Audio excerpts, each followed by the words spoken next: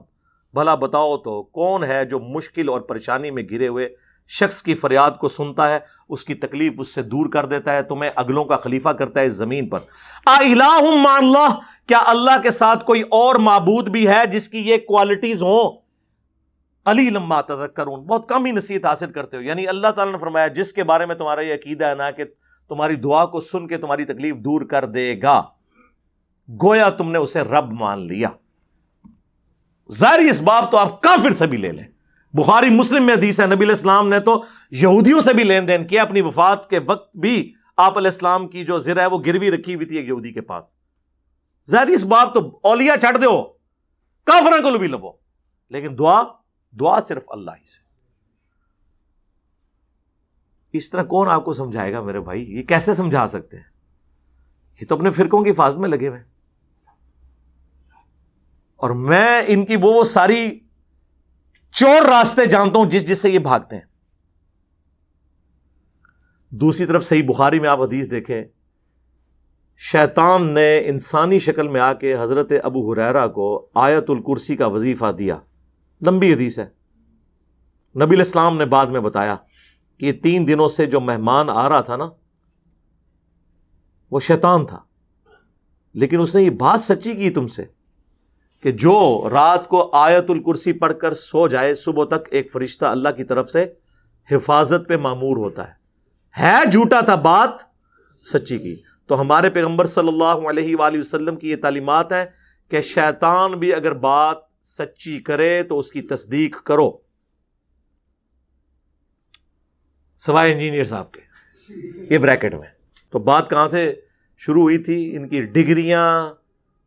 ڈگریوں کی آپ حالت دیکھ لیں, جو جس قسم کا یہ علم بیان کر رہے ہیں اور جس قسم کی یہ باتیں آ کے کرتے ہیں. علمی دلائل میں بات کرو. اگر کوئی پرائمری اسکول کا بچہ آ کے آپ کو یہ کہے کہ مولانا سورۃ البقرہ کی آیت نمبر 279 میں لکھا ہوا ہے کہ سود کھانے والے سے اللہ اور اس کے رسول کی جنگ ہے, عز وجل و صلی اللہ علیہ وسلم, آگے سے مولانا یہ جواب دے گا بیٹا آپ پاس ڈگری ہے, تو چونکہ آپ کے پاس ڈگری نہیں ہے لہٰذا میں نے قرآن کی آیت بھی نہیں ماننی. اگر یہ بات کوئی مولانا کرے تو اس کا کیا مطلب ہے؟ وہ کافر ہو گیا. قرآن کی آیت نہ مان کے اسے چاہیے کہ وہ 279 پڑھ لے, اگر لکھا ہے تو مان لے. بٹ کی سپیلنگ BAT بٹ ہے, BUT بٹ ہے, اور BUT بٹ اور PUT پٹ نہیں ہوتا. PUT پٹ کیوں ہوتا ہے؟ یہ آکسفورڈ کی ڈکشنری بتاتی ہے یا کوئی انگلش کا مولانا بتاتا ہے؟ اور آج تک کوئی انگلش کا مولانا نہیں جو اختلاف کر جائے اس بات کے ساتھ. اس کی جرت نہیں ہے کہ اپنی کتابوں کے ساتھ غداری کرے. لیکن قرآن و سنت کے ساتھ غداری کون کرتا ہے؟ ہمارے علماء. ممبر پہ چڑھ کے جو مولوی آپ کو یہ کہے کہ قرآن و حدیث ڈائریکٹ نہ پڑھنا گمراہ ہو جاؤ گے. اتنی غداری کبھی کسی ریلیجن کے ماننے والوں نے اپنے دین کے ساتھ کی ہے؟ اگر آپ کے علم میں ہے تو مجھے بتا دیں. یہی لوگ غداری کرتے ہیں. فلانا ڈگری لے کے آئے گا. اور ڈگریوں کی کیا اوقات ہے؟ تم ایک دوسرے کی ڈگریوں کو نہیں مانتے ہو, ایک دوسرے کا ایمان نہیں مانتے ہو, اسلام نہیں مانتے ہو. عرض کر دیں پھر 1905 میں احمد بریلوی صاحب نے حسام الحرمین لکھی, اس کا نام رکھا حرمین کی تلوار, اور اس میں انہوں نے 5 علماء کو, جن میں سے ایک غلام احمد قادیانی دجال تھا, اور 4 علماء دیوبند کو کافر ڈکلیئر کیا, اور اینڈ پہ لکھا ان کے کفر میں شک کرنے والا بھی کافر ہے. یعنی سارے دیوبندیوں کو انہوں نے کافر ڈکلیئر کیا. اس کے جواب میں 1906 میں المحند علی المفند لکھتے ہیں, وہ بھی اپنا روح راضی کر دینے, ہند کی تلوار ایک سٹھیائے ہوئے پاگل بابے احمد بریلوی پر. یہ کتاب کا نام ہے. اشعری تھانوی کے سائن ہے اس کتاب پہ. اور ہمارے تقی عثمانی صاحب کہتے ہیں جی اللہ نے ہمارے کافرین کو ایسا بنایا تھا, سر ایسا بنایا تھا کہ وہ مفند کہتے تھے اپنے مخالفین کو. اللہ نے ہمارے کافرین کو ایسا بنایا تھا. ہمارے حضرت حکیم الامت مولانا تھانوی رحمۃ اللہ علیہ کے سامنے ایک شخص نے کہا کہ جی احمد رضا بریلوی نے تو یہ بات لکھی ہے, اس طرح کہہ دیا. آپ جانتے ہیں کہ مولانا احمد رضا خان بریلوی جو ہیں انہوں نے ہمارے اکابر کے خلاف کفر کے فتوے دیے, تو حضرت نے ڈانٹا ہوں کہ تم ایسے نام کیوں لے رہے ہو احمد بغیر کسی تعظیمی لقب. مولوی کہتے, مولانا کہتے, مولانا احمد رضا خان بریلوی کہتے, تم نے صرف احمد رضا خان بریلوی کیوں کہا؟ یعنی گویا اس کو بھی ان کی توہین سمجھا اور ٹوکا کہ ٹھیک ہے تمہارے خلاف دوسرے مسلک کے آدمی ہیں, ہمارے اوپر فتوے بھی لگائے, لیکن ہم اپنی زبان کو گندا نہیں کریں گے, ہم اپنی زبان سے ان کی توہین نہیں کریں گے. تو اللہ تبارک و تعالیٰ نے ہمارے اکابر کو ایسا بنایا کہ اپنی زبان کو ہمیشہ دائرے میں رکھیں. منو پتہ ہے کس طرح بنایا سی اللہ نے صحیح بنایا سی, بعد شیطان نے انہوں نے ورگلاتا سی. پیدائشی تو ہوتے ٹھیک سن. اور اشرف تھانوی صاحب کے سائن ہیں, اور تقی عثمانی صاحب کے ابا جی کے بھی سائن ہیں, ان کے بھی سائن ہیں. بعد میں بھی اس میں نا وہ تقریر ہر دفعہ ایڈ ہوتی رہتی ہے, وہ جو مولوی آتا ہے نا وہ بھی اپنا وچ ڈالتا جاتا ہے کہ ہم اس کو مانتے ہیں المحند علی المفند کو. وہ بہت کم مفتی ہیں جو کہتے ہیں کہ ہم ڈگری کر کے فارغ بھی ہو گئے تھے, ہمیں نہیں پتا تھا اس میں کیا لکھا ہوا ہے. میں نے تو اپنی زندگی میں اب تک, حالانکہ میں تو درس نظامی میں نے پڑھا ہے, میں نے المحند المفند کا ہمیں تو پتہ بھی نہیں تھا اس میں کیا لکھا ہوا ہے. یہ قصے پرانے ہو چکے تھے, یہ بحثیں ختم ہو چکی تھی, نئے سرے سے ایک پرانے قصے اٹھا کے امت میں آگ لگا. تو ظاہر ہے آپ کو ڈگری تو میں نے کروانی تھی نہ آ کے, کہ آپ کو نہیں پتا تھا اس میں کیا لکھا ہوا ہے. وہ بہت کم لوگ ہیں, باقی ان کو پتا ہے. تو اس میں انہوں نے لکھا کہ احمد بریلوی اور ان کی جماعت ایک شیطانی لشکر ہے جو ہم پر حملہ آور ہوا ہے, جس طرح شیاطین حملہ آور ہوتے تھے انبیاء پر. علماء دیوبند رضی اللہ عنہم کہا, ان پر یہ بریلوی ہوئے ہیں حملہ آور. اس میں انہوں نے محمد بن الوہاب صاحب کو خوارج کی ایک جماعت کہا, اہل حدیث کو خوارج کی ایک جماعت, یعنی دین سے خارج. اور فتاوی شامی کوٹ کیا, رد المختار در مختار پر حاشیہ, ان کا جی ہمارے بزرگوں نے پہلے ہی فرما دیا ہے. اور وہ بزرگ وہ ہے جو سانجا ہے بریلوی اور دیوبندیوں کا, کیونکہ یہ سیم حوالہ جال حق میں مفتی احمد یار خان صاحب نعیمی صاحب نے بھی لکھا کہ یہ شیطان کا سینگ ہے محمد بن الوہاب اور اس کی جماعت. یعنی بریلوی دیوبندیوں کا اس پہ ان کا, یعنی ان دونوں کا اجماع امت ہے, ان کی امتوں کا اجماع, یعنی امت محمدیہ کا نہیں, ان دونوں کا, کہ یہ خوارج کی ایک جماعت ہے. ایک دوسرے کے بارے میں یہ کہتے ہیں, اور ایک دوسرے کو مسلمان ہی نہیں سمجھتے. کہتے نہیں ہم سمجھتے ہیں. میں نے ان کو چیلنج دیا ہے کہ آپ اس طرح سٹیٹمنٹ لکھ کے دو کہ ہمارے سوا جتنے فرقے ہیں نا, ہم اگرچہ انہیں گمراہ مانتے ہیں, لیکن انہی عقیدوں پہ اگر یہ مر گئے تو قیامت والے دن اپنا عذاب بھگت کے جنت میں چلے جائیں گے. کوئی بریلوی یہ لکھ کے نہیں دے گا. ہاں وہ یہ لکھے گا اگر کوئی وہابی گستاخ رسول نہ ہوا تو, اہل حدیث لکھ کے دے گا اگر کسی نے شرک نہ کیا ہوا تو. دیوبندیوں کو بھی مسلمان سمجھتے ہیں, بریلویوں کو بھی سمجھتے ہیں. جا دفع ہو جا, آج کے بعد اب دین کی بات نہ کر. جا تیرے اس چیلنج کا بھی جواب دیتا ہوں، کوئی بریلوی ہو، کوئی دیوبندی ہو، کوئی اہل حدیث ہو، اگر انہوں نے اللہ کی ذات کے ساتھ شرک نہ کیا ہوگا، اپنے گناہوں کو بھگت کے جنت میں چلا جائے گا۔ یہ کیا مطلب ہے؟ تو دا مطلب ہے کہ اے وچ شرک کر رہے نے، انہوں نے تو دا مطلب ہے کہ یہ گستاخ رسول نے۔ یہ ان لوگوں کا حال ہے، یہ ان کی ڈگریوں کا حال ہے۔ پھر کوئی بات کرے گا اور جی قرآن میں آیا جی گدھے پہ کتابیں لاد دو، تو کوئی وہ پڑھ تو صحیح، گدھے تیرے بارے میں لکھا ہوا ہے جی۔ سورہ الجمعہ میں اللہ نے یہود کی مثال دی ہے کہ ان کی مثال ان گدھوں کی مانند ہے کہ جس گدھے پر کتابیں لاد دی جائیں تو جس طرح گدھا کتاب کو اپنی پیٹھ سے اتار کر پڑھ کر اس پر عمل نہیں کر سکتا، یعنی علماء یہود کہ ان کی کتابوں میں لکھا ہوا تھا کہ پیغمبر آخر الزمان صلی اللہ علیہ وآلہ وسلم نے آنا ہے، اس کے باوجود انہوں نے اپنی اس کتاب سے استفادہ کر کے اس پیغمبر کو نہیں مانا، لہٰذا یہ ان گدھوں کی مانند ہیں۔ جس طرح گدھے کے اوپر کتاب لاد دینا تو اس سے فائدہ نہیں لے سکتا، تو سر یہ تو مولویوں کے بارے میں ہے، یہ ان گدھوں کی مانند ہیں، یہ ان کے شوکیسوں میں کتابیں پڑھی ہوئی ہیں، جو کتاب پڑھتا ہے اسے کہتے ہیں کتاب تو پڑھنی نہیں ہے۔ تو یہ کس کی مثال ہے؟ ان کی ہے۔ ہم تو کہہ رہے ہیں بار بار کہ نہ میں وابی نہ میں بابی، میں ہوں مسلم علمی کتابی۔ مرنے سے پہلے اے مسلمان کر لے اس پہ غور، کتابوں کا خدا اور ہے، بابوں کا خدا اور۔ تو یہ کتابیں میں نے تو نہیں لکھی ہے، یہ بخاری میں نے لکھی ہے، مسلم میں نے لکھی ہے، قرآن کو آپ نہیں مانتے کیا؟ ہو جی قرآن میں لکھا ہوا ہے کہ قرآن پڑھ کے لوگ گمراہ ہو جائیں گے، استغفر اللہ۔ جس کا یہ عقیدہ ہے نا کہ قرآن کتاب گمراہی ہے وہ پکا کافر ہے۔ یعنی آپ ایک کافر کو کہیں گے یہ وہ کتاب ہے اس کو پڑھ کے 50-50 چانس ہے یا تو گمراہ ہو جائے گا یا ہدایت پہ آ جائے گا، وہ کہے گا بھائی سائڈ تے رکھ، قرآن تو نہیں کہہ رہا، قرآن کہہ رہا ہے ھدی للناس وبینات من الہدی والفرقان۔ یہ پوری انسانیت کے لیے ہدایت ہے، صرف مسلمانوں کے لیے نہیں۔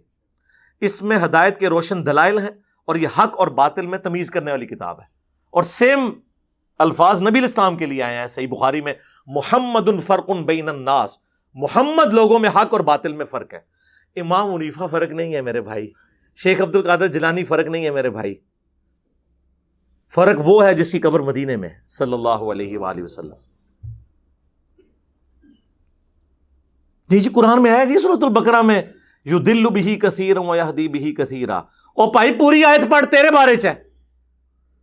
وہ سٹارٹ اس بات سے ہو رہا ہے، اللہ تعالیٰ فرماتا ہے اللہ تعالیٰ اس بات سے حیا محسوس نہیں کرتا کہ وہ مچھر کی مثال بیان کرے یا کسی حقیر چیز کی، یعنی اللہ کو یہ نہیں ہے کہ میں اپنے کسی کوئی اتنی زیادہ بڑی علمی بات کر کے روپ ڈالوں، میں آسان پیرائے میں بات کرتا ہوں، کیونکہ یہ کتاب میں نے ہدایت کے لیے کتاب بنائی ہے، ایک پڑھے لکھے کے لیے بھی، ایک ان پڑھ کے لیے بھی، ایک ڈاکٹر انجینئر کے لیے بھی، ایک ریڈی بان اور موچی کے لیے بھی۔ تو اللہ تعالیٰ فرماتا ہے کہ ہم تو کوئی اس میں شرم محسوس نہیں کرتے کہ ہم مچھر کی مثال بیان کریں۔ وہ کہتے تھے نا جی سورۃ العنکبوت میں مکڑی کی مثال آئی، سورہ الحج میں مکھی کی مثال آئی، اللہ اتنا بڑا ہے، چھوٹی چھوٹی مثالیں کیوں دیتا ہے؟ جس طرح ہم پہ بھی کہتے ہیں نا یہ پنجابی دے لفظ وچ کیوں بول رہا ہے؟ ہاں بھائی میرا مقصد بات سمجھانا ہے، چاہے میں پھکی بول کے سمجھاؤں، اینٹی وینم بول کے سمجھاؤں، الزامی جواب بول کے سمجھاؤں، یہ میرا رائٹ ہے۔ ولگر لفظ کوئی نہیں ہوگا، یہ ذہن میں رکھیں۔ پھکی تو سارے کھاتے ہو نا، علمی آزمی والی پھکی جڑی جہلم شریف تو ملتی ہے، تو پیٹ والی جڑی ہے گولڈا شریف تو ملتی ہے، گولڈا شریف کی پھکی مشہور ہے پیٹ والی۔ تو اس میں اللہ تعالیٰ ہمارا کہ اللہ اس بات سے حیا محسوس نہیں کرتا کہ وہ اس طرح کی مثالیں بیان کرے، اور پھر اللہ تبارک و تعالیٰ نے اس کے ساتھ یہ ایڈ کیا کہ اللہ تعالیٰ جسے چاہتا ہے اس کے ذریعے ہدایت دیتا ہے اور جسے چاہتا ہے گمراہ کر دیتا ہے۔ کسے؟ وَمَا يُضِلُّ بِهِ إِلَّا الْفَاسِقِينَ، اس سے گمراہ نہیں ہوتے مگر فاسق لوگ۔ وہ کیسے گمراہ ہوتے ہیں؟ قرآن حکیم میں کئی جگہ آیا ہے، سورۃ الانفال میں، سورۃ الاحزاب میں، کہ جب بھی قرآن نازل ہوتا ہے نا تو صحابہ کہتے ہیں ہمارا تو ایمان ہی بڑھتا ہے، اور کافروں کی سرکشی میں اضافہ ہوتا ہے۔ سورہ بنی اسرائیل میں آیا کہ جب جب ہم نے آیات نازل کی ان کی سرکشی میں اضافہ ہوا۔ کیوں؟ قرآن کا قصور ہے؟ نہیں، نہ مان کے۔ جب بندے نے نہ ماننا ہونا تو اچھی بات بھی بری لگ رہی ہوتی ہے۔ آپ کا پولیٹیکل لیڈر مخالف پارٹی کا ہونا، اس کی اچھی بات بھی آپ کو بری لگے گی، دل مان رہا ہوگا کہ اچھی ہے، لیکن آپ کہیں گے نہیں میں نے نہیں ماننی۔ دنیا میں کہا جاتا ہے نا مثال کے طور پر کہ بارش اگر اچھے جگہ پر پڑے تو وہاں سے پھول اور سبزہ اگتا ہے، اور اگر گندگی کے ڈھیر پہ پڑے تو مزید گندگی پھیلتی ہے۔ بارش کا قصور نہیں، اس گندگی کا قصور ہوتا ہے۔ سمجھ آئی؟ وَمَا يُضِلُّ بِهِ إِلَّا الْفَاسِقِينَ۔ تو یہ آندہ کوئی بات کرے، یقین کرے اگر ہم حکومت میں ہوں نا تو ہم قاضی کو بٹھا کے ایسے لوگوں کی زبانیں کھچوا دیں جو یہ کہیں گے قرآن گمراہ کرنے والی کتاب ہے۔ نعوذ باللہ۔ شرم کریں، کتنا بڑا کفر بک رہے ہیں آپ، ہدایت کی کتاب کے بارے میں یہ کہہ رہے ہیں اور اس بات کو آؤٹ آف کانٹیکسٹ پیش کر رہے ہیں۔ اللہ نے کہا جو کتاب کو نہیں مانتا نا اس کی گمراہی میں اضافہ ہوتا ہے، اور جو مان لیتا ہے اس کے ایمان میں اضافہ ہوتا ہے۔ تو جس کی گمراہی میں اضافہ ہونا ہے وہ پھر کیا اعتراض کرتا ہے کہ قرآن میں مکھی کی مثال کیوں آئی؟ تو جو مان رہا ہوتا ہے وہ یہ ٹانٹ کرتا ہے اللہ کو۔ تو اللہ فرماتا ہے یہ جو میں مکھی اور مچھر کی مثالیں آئی ہیں نا یہ اسی لیے ہیں کہ چونکہ تم نے ماننا نہیں ہے، نہ مانو، گمراہ ہو، کفر کی موت مر جاؤ۔ یہ الزامی جواب کے طور پر ہے، لیکن یہ لوگ پھر اس طرح آؤٹ آف کانٹیکسٹ چیزیں پیش کرتے ہیں۔ تو سر تھوڑے تے پھر اللہ نے شے ایسی چھڈی ہے کہ سارے جن و انس بھی اکٹھے ہو جاؤ نا، قرآن و سنت کے دلائل کا مقابلہ آپ نہیں کر سکتے اللہ کے فضل سے۔ یہ ان کی کہانیاں ہیں نا جو پیش کر رہے ہوتے ہیں آپ کو، کبھی کچھ پیش کر رہے ہوتے ہیں، کبھی کچھ پیش کر رہے ہوتے ہیں۔ اللہ کے فضل سے ہمارے نبی علیہ السلام نے حجۃ الوداع پر 2 چیزیں چھوڑی۔ المستدرک للحاکم میں حدیث ہے، کتاب اللہ اور سنت کا مضبوطی سے پکڑ لینا، کبھی گمراہ نہیں ہوگے۔ غدیر خم پہ صحیح مسلم میں آتا ہے 2 چیزیں چھوڑی، کتاب اللہ اور میرے اہل بیت۔ کتاب اللہ کو پکڑ لینا، کبھی گمراہ نہیں ہوگے۔ اہل بیت کے ساتھ اس نے سلوک کرنا، اللہ کے فضل سے پوری زندگی تقریر کی۔ صحیح مسلم حدیث ہے، اما بعد فإن خیر الحدیث کتاب اللہ، آگاہ ہو جاؤ سب سے بہترین کلام اللہ کی کتاب ہے۔ وخیر الہدی ہدی محمد صلی اللہ علیہ وآلہ وسلم، سب سے ہدایت یافتہ راستہ محمد صلی اللہ علیہ وآلہ وسلم کا ہے۔ بدترین کام وہ ہیں جو دین میں خود سے داخل کیے جائیں، یہ تمام کام بدعتیں ہیں، تمام بدعتیں گمراہیاں ہیں، اور تمام گمراہیاں جہنم میں لے جانے والی ہیں۔ اور وسیع چھوڑا قرآن، بخاری مسلم میں آتا ہے، عبداللہ ابن ابی اوفا سے پوچھا گیا نبی علیہ السلام نے کسی کو وسیع بنایا تھا؟ انہوں نے کہا کہ ہمیں اللہ کے نبی علیہ السلام نے کتاب اللہ کے مطابق چلتے رہنے کی وصیت کی تھی۔ یعنی یہ کتاب اللہ کے نبی کا وصی، یہ آپ کا خلیفہ، یہ آپ علیہ السلام کی دعوت کا انسٹرومنٹ، یہ وَأُوحِيَ إِلَيَّ هَذَا الْقُرْآنُ لِأُنذِرَكُمْ بِهِ وَمَن بَلَغَ۔ اے نبی تم فرما دو قرآن مجھے اس لیے وحی کیا گیا کہ میں اس قرآن کے ذریعے تمہیں تبلیغ کروں، تمہیں ڈر سناؤں آخرت کا، اور جس تک یہ کتاب پہنچے۔ احادیث ہماری ریفرنس کتاب ہے، ٹیکسٹ بک ہماری قرآن ہے۔ تو وہ اللہ کا شکر ہے اب عوام ان سے خود پوچھے گی کہ بتاؤ کہاں لکھا ہوا ہے۔ ہم ہی لوگوں کو یہ کہہ رہے ہیں کہ علماء سے جا کے پوچھو۔ اس پلیٹ فارم کے علاوہ کوئی پلیٹ فارم کوئی روئے عرض پہ موجود ہے جو یہ کہتا ہو کہ ساروں کو سنو، پھر ہمیں بھی سنو اور فیصلہ کرو؟ یار اتنا حوصلہ کس میں ہوتا ہے؟ ان میں سے کوئی کہتا ہے، سارے یہ مل کے کہہ رہے ہوتے ہیں انجینئر کو نہ سنو۔ کیوں کہہ رہے ہوتے ہیں بھائی؟ اتنا ڈر آپ کو کیا لگ گیا؟ ہم نے کبھی کہا کسی کو نہ سنو؟ مجھے یہ یقین ہوتا ہے کہ جب آپ کسی اور کو سنیں گے تو آپ کو یقین ہو جائے گا کہ ہم جو ان کے بارے میں کلیم کرتے ہیں نا کہ پورے جی ظاہر ہے پورے نے جو اسکول نہیں سن پڑھ دے، ماں پیو نے کہا ہے پڑھنے جو کہتے نہیں انہوں نے مدرسے ہی پاؤ، پھر اس قسم دی ان پٹ جس طرح ہوگی آؤٹ پٹ بھی اسی قسم کی نکلے گی نا۔ لوگ کہتے ہیں جی وہ مدارس کی آؤٹ پٹ مولانا مودودی اور ڈاکٹر ذاکر نائک اور ڈاکٹر اسرار اور احمد دیداد، یہ لوگ کیوں نہیں ہوتے؟ وہ سارے ادھر جو آگے ہوئے ہیں، ادھر تو وہ جائیں گے جو آپ نے جس قسم کے لوگ ڈالے ہیں، تو پھر آؤٹ پٹ اس قسم کی نکلے گی۔ تو اس میں عوام کا بھی قصور ہے۔ تو آندہ جب کوئی اس قسم کی بات کرے تو سب کو یہ کہا کرے کوئی علمی بات کرو، ٹھیک ہوگا جی؟ صلو علی محمد وآل محمد، اللہم صلی علی محمد وعلی آل محمد واصحاب محمد اجمعین الی یوم الدین۔